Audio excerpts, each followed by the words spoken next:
Hello guys. Okay, titingnan natin ang Aquarius. Okay? Kung kayo ay Aquarius, para to sa inyo guys. Para sa sign ng Aquarius.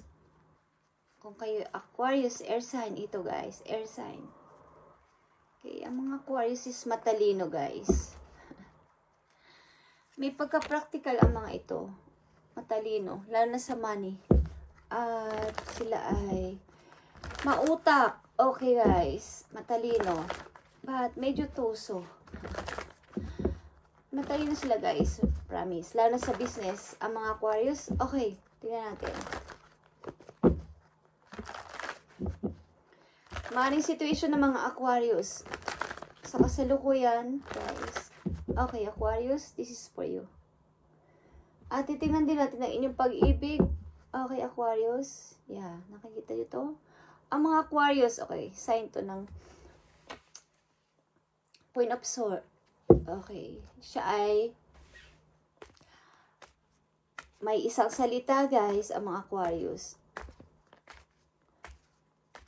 Pag na-decide ito is totoo, okay? Pag sinabi niyang oo. Pag sinabi niyang hindi. Okay. Aquarius, kasalukuyan mo situation. Tingnan natin ang inyong kasalukuyang situation.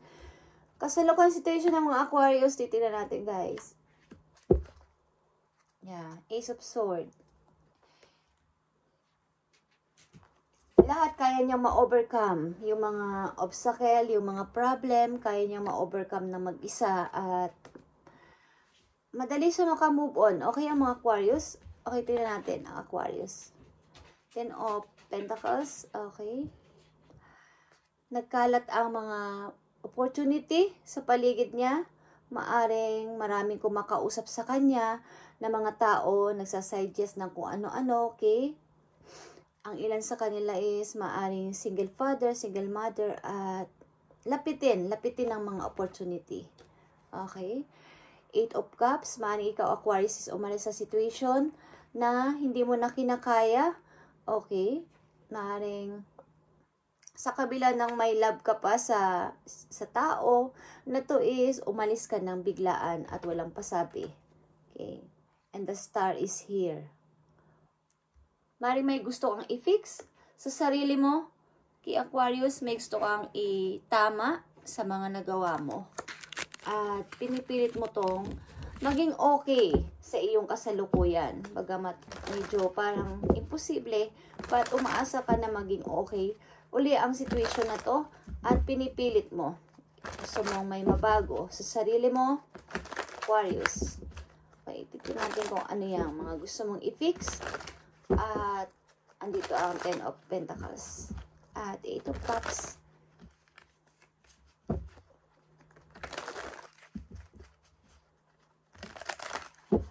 Nandito ang Earth sign, Water sign, and Fire sign. Okay. Yeah. Aquarius, this is for you. Ten of Pentacles is here, and Eight of Cups and the Star. Meron ditong Sun, Moon. Sun, Moon, and Star.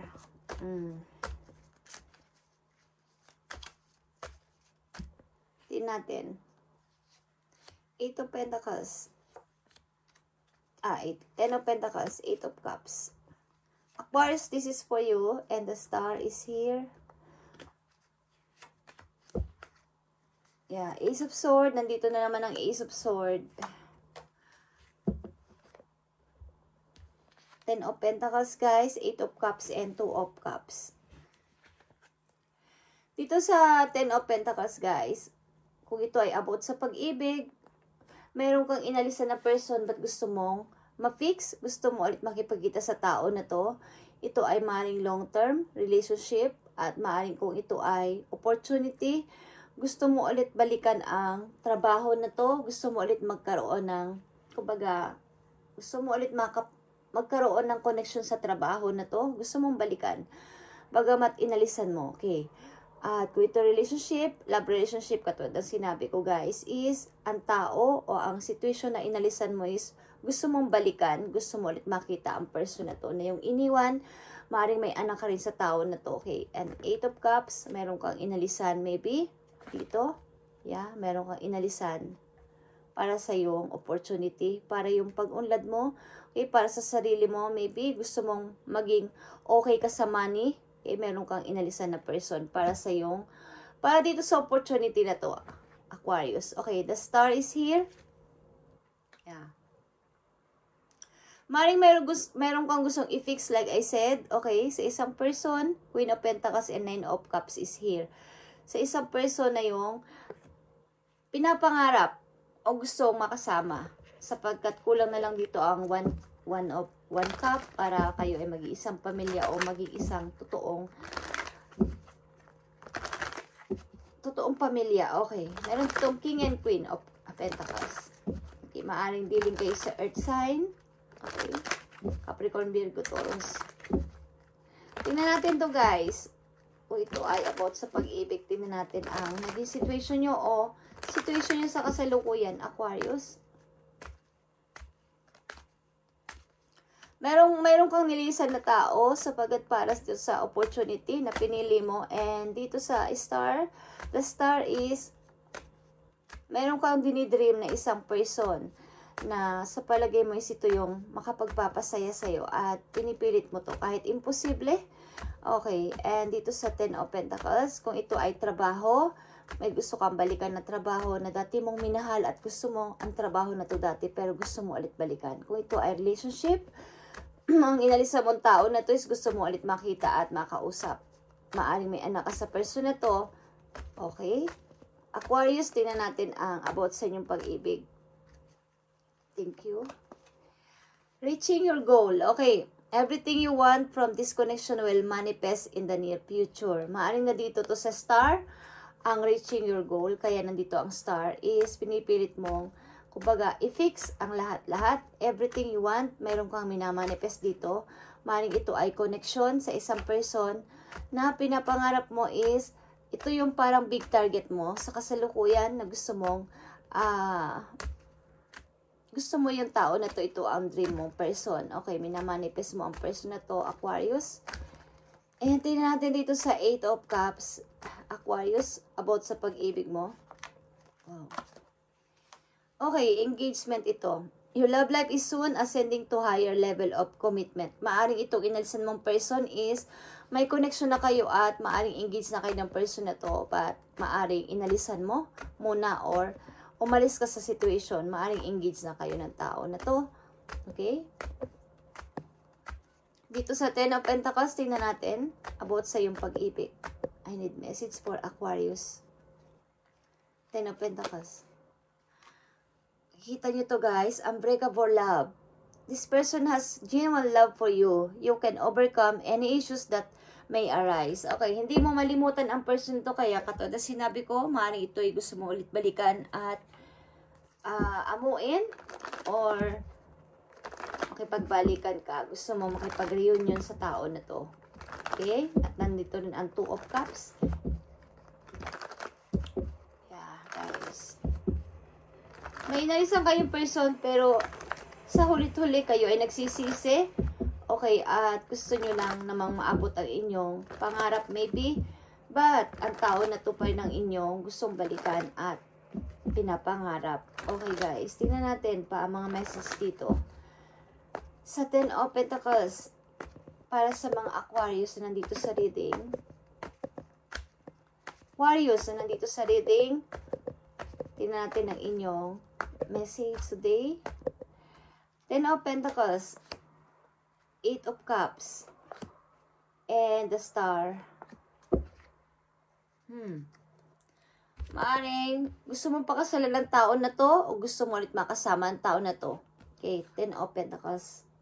The Moon, okay. Meron kang gusto sabihin o may gusto kang, kumbaga binabalik-balikan kasi ng nakaraan kaya hindi ka manahimik, Aquarius. So, ang tao na to is gusto mong kausapin, meron kang gusto malaman, or both of you or siya mismo is merong tinatago sa'yo na gusto mong malaman o gusto mong may malaman buhat sa kanya kung ano ba to. Because kaysa ka magpunta is may shadow, okay? may reflection. Hindi mo siya makalimutan. So, gusto mo siya ulit makausap and meron kang gustong itanong. Okay, 8 of Cups is here, Queen of Sword. Okay, guys. Mari ikaw ay pumunta lumayo ka muna at pumunta ka ng ibang lugar. Okay, nagpakalayo-layo ka at pumunta ka ng ibang lugar para sa iyong sarili. Mahanap po din ang mayroon ka kasi mga hinahanap pa sa iyong sarili na gusto mo munang ma-reach, okay, ang mga ito at gusto mo munang mapag-isa. Kaya mo ginawa ang paglayo. But, maaring ang tao na to is naaalala mo, okay? Sapagkat ito ay maaring malalim ng inyong samahan o pinagsamahan ng person na to. And the star is here, okay? 10 of Wands, guys, okay. Maaring nilayuan mo talaga o lumayo ka para dito sa goal mo na to. But, sa hulit-huli, ang person na to talaga ang yung dream. Ito ang yung pinapangarap. Okay, at maaring talaga, guys, kayo ay naghanap lang ng para lumaya kayo sa money freedom ito. Gusto nyo magkaroon ng magandang buhay, kaya kayo umalis. Okay. Aquarius, this is your message today. Tingnan natin ang advice. May mga nilayuan kayo, guys, na mga tao para hanapin ang inyong sarili. But at the end of the day, gusto nyong bumalik sa person na to. Sinusundan kasi kayo ng nakaraan. Kahit saan kayo magpunta. Okay? Nagkakaroon pa rin kayo ng struggle kahit na umalis kayo. At maybe, nag-wish ka na maging posible ang imposible. Okay? Tingnan natin. Minamanifest mo ang person na to. Tingnan natin ang advice sa inyo. Dito sa inyong situation, Aquarius. Resilience is one of the strongest qualities that you have. It has gotten you through to many trials and tribulation in the past, Aquarius, and it will continue to do so. Lean on that inner tower of strength anytime that you need it. You've got this. Okay, kailangan mo munang manahimik, okay, at mapag-isip-isip sa nangyayari sa iyo sa kasalukuyan, Aquarius. Okay. Maaring kahit sa ka magpunta, katulad ng sinabi ko kayo na sinusunda ka ng ang shadow mo na meron kang iniwan. Umalis ka kasi ng walang paalam o parang di naman sa walang pang-alam. Bigla-biglaan na lang at parang walang closure ang relation na to. At umalis ka na lang. Maraming question. Maari ang tao na to sa'yo, Aquarius, umalis ka na lang ng walang pasabi, maybe. Okay, living. Balance. Someone is humingi ng justice dito. Okay? Justice. Maari yung person, humingi ng justice. Justice. Okay. Sa situation na to, okay guys, parang unfair. Unfair. May nagsasabi ng unfair. Okay? So, tingnan natin. Para kasi, katulad ng una ko sinabi, ang ilang Aquarius is may pagkatuso o mahilig sa, ano sila, guys? Practical. Logic. Logic mag-isip. Lalo na pag all about sa money, sa trabaho, sa opportunity, pwede kanyang isakripisyo para sa kanya. Para dito, okay? Tingnan natin guys, ang maaari pang message dito para sa iyo Aquarius, sa iyo situation. Okay, Aquarius. Material and spiritual prosperity, Aquarius, maaaring ikaw ay okay sa pananalapi, sa kasalukuyan, but nakita mo ang solitude. Maaaring nag-iisip-isip ka sa iyo kasalukuyan, but ang dami ko nang naabot, ang dami kong na-achieve na, but para pa rin akong malungkot at mayroon akong hinihintay, mayroon akong hinahanap. Okay, tingnan natin ang iyong mga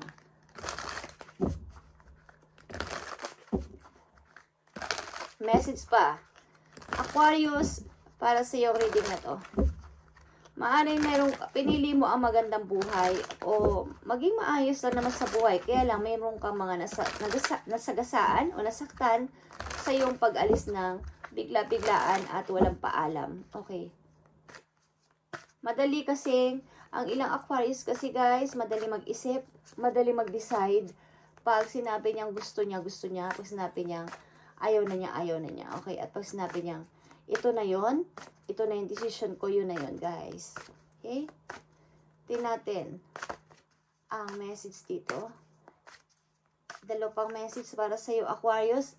In the near future, sa mga susunod na linggo o buwan, guys, o taon. Tingnan natin. 9 of Cups is here, guys. Okay? Again and again. Mahilig kang mag-research kung ano-ano mag-aral. Okay, Aquarius, tingnan natin. 10 of Swords and 8 of Cups. Okay, guys.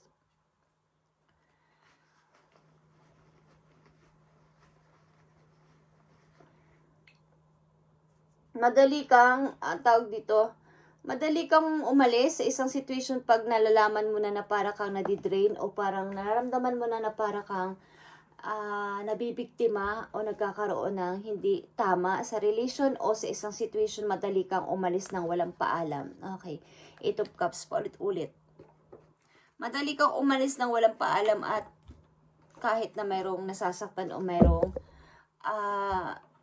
apektado sa iyong pag-alis, wala kang pakialam. Okay lang sa inyo. Madali ka lang makamove on kasi madali kang maka-overcome ng mga problem. Okay, tignan natin. Ang maaaring message sa'yo ng yung person. Aquarius. Message sa'yo ng yung person. Tignan natin. Kung anong gustong sabihin sa'yo ng yung person. Spirit angels from heaven. Pakita mo sa amin ang gustong sabihin ng person ng Aquarius o ng kanyang tao na kanyang iniwan o ng tao na sa isip pa rin niya hanggang ngayon. Ano ang message sa kanya? Tingnan natin, Aquarius. Thank you. I am afraid to contact you. Okay. Maaring ang tao na to, Aquarius, is natatakot ako montak sa'yo. We will be together again. Okay. Something o someone dito is may nagsasabi na sana maaring ikaw to sapagkat dito ang Queen of Pentacles and 9 of Cups and the Star. Maaring nagwi-wish kami na manifest mo ang tao na to. Gusto mong sabihin na magkabalikan sana tayo ulit o magkita ulit sana tayo. At nandito rin ang 10 of Pentacles. Okay? I am afraid to contact you. Okay, maaaring ang tao na ito sa tatakot na kontakin ka o natatakot na magparamdam sa'yo. Tingnan natin ang message dito. Nakikita ko dito guys is love versus opportunity. Ito maaring mas binakinggan mo ang opportunity o mas mas matimbang sa puso mo ang career rather than relationship. Okay. Tingnan natin, Aquarius, message dito sa iyong buhay pag-ibig. Okay.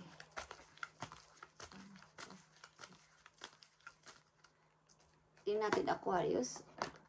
Okay. Separation, nakita nyo to?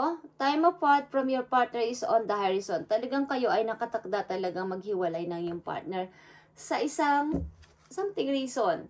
At yeah, healing family issues. Kung kayo ay nasa pamilya na ng person na to na iniwan mo is meron kayong healing family issues. Maaaring meron kang kasalanan sa iyong mga anak o may kasalanan ka sa iyong mga magulang. Kung mga magulang na iniwan mo ng bigla-biglaan o isang pamilya kayo na iniwan mo ng bigla-biglaan ng iyong anak at asawa, okay? Kayo ay nakatakda talaga maghiwalay ng iyong partner sapagkat hindi ko alam kung ito ay separation na temporary or talagang umalis ka na ng tuluyan. Nakatakda ito sapagkat something na ikaw talaga ay may goal o meron kang sinunod muna sa sarili mo. Okay, Aquarius? This is your reading, Aquarius. At sana ay naging okay itong relation na to. Kung may minamanifest ka is tuloy-tuloy lang. Maaaring meron kang wini-wish at imposible man is gusto mo maging posible, someday na we will together again. Okay, Aquarius? Thank you and God bless.